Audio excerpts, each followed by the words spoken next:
Depression. आज के दौर में इंसान ऐसी चीज़ों, ऐसी बातों, ऐसे कामों में फंस चुका है जो इंसान को डिप्रेशन की तरफ ले जाती है। ये सारी चीज़ें जिनमें फंस कर इंसान डिप्रेशन का शिकार है, ये शैतान के टूल्स हैं। शैतान इंसान के दिल पर हावी होकर उसमें मायूसी डालता है, तारीकी, डार्कनेस की तरफ ले जाता है। इसलिए हम देखते हैं कि वेस्ट जो इस वक्त शैतान की गेम में मुकम्मल फंस चुका है, इसका कल्चर डार्क नजर आता है। आपको वेस्टर्न कल्चर में डार्क कलर्स देखने को मिलेंगे और इस्लामिक कल्चर जो इस वक्त best culture of the world है, वो कलरफुल नजर आएगा। कैलीग्राफी को ही देख लें तो वेस्टर्न बिल्डिंग में कैसी शैतानियत सी नजर आती है, और इस्लामिक इमारत को देखें तो इस्लामिक कल्चर कलरफुल डिजाइनिंग में है जो इंसान को डिप्रेशन से दूर कर देता है। शैतान के टूल जिनमें इंसान को नाउमीदी की तरफ घसीटता है, सॉन्ग शैतान का सबसे बड़ा टूल है। याद रखें, शैतान की एक पूरी जमात है। एक इंसान के साथ एक शैतान मौजूद रहता है जो उसे बुरा करने की कोशिश करता है, जिसको करीन कहते हैं, जिसका जिक्र सूरह काफ में भी है, और इसको सॉन्ग्स बहुत पसंद हैं। सॉन्ग सुनने से डोपामीन मिलती है, ऐसा एसिड है जो सुकून देता है, लेकिन इसका इस्तेमाल नुकसान का बाइस है। यूं ही मिलना बंद हो जाए, इंसान मुकम्मल तौर पर बेकरारी, बेचैनी की तरफ जाता है। टूल है जिससे आज की यूथ को शैतान के कानों पर हाथ रख के बर्बादी की तरफ और अपनी शैतानी दुनिया की तरफ ले जा रहा है, और वो आंखें बंद करते हुए चले जा रहे हैं।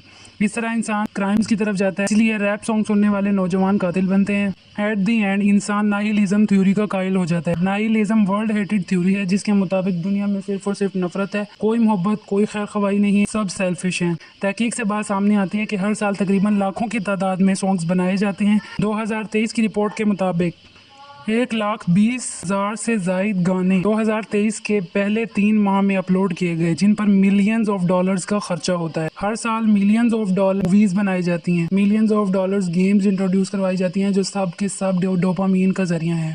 क्या ये इतना खर्चा, इतनी मेहनत फजूल की जाती? नहीं, बल्कि ये शैतान की गेम है जिसका मकसद यूथ को तबाह करना है। शैतान का चैलेंज याद रखें जिसमें उसने अल्लाह ताला से कहा था, तेरी इज्जत की कसम, मैं इंसान को गुमराह करके छोड़ूंगा। तो ये सारी गेम्स शैतान की हैं जो इतना बड़ा चैलेंज करने के बाद फारिग नहीं बैठा हुआ। इस वक्त इस्लाम वो वाही चीज़ है जो इंसान को इस गेम से बचा सकती है और डिप्रेशन से बचा सकती है। खुदारा आंखें खोलें और शैतान के हाथों को अपने कानों से हटाएं, जो खुदा से गाफिल होने का जरिया है, क्योंकि खुदा से जुदा होना सिर्फ और सिर्फ जिल्लत की तरफ ले जाता है। खुदा को थामने और उसकी याद में ही कामयाबी है।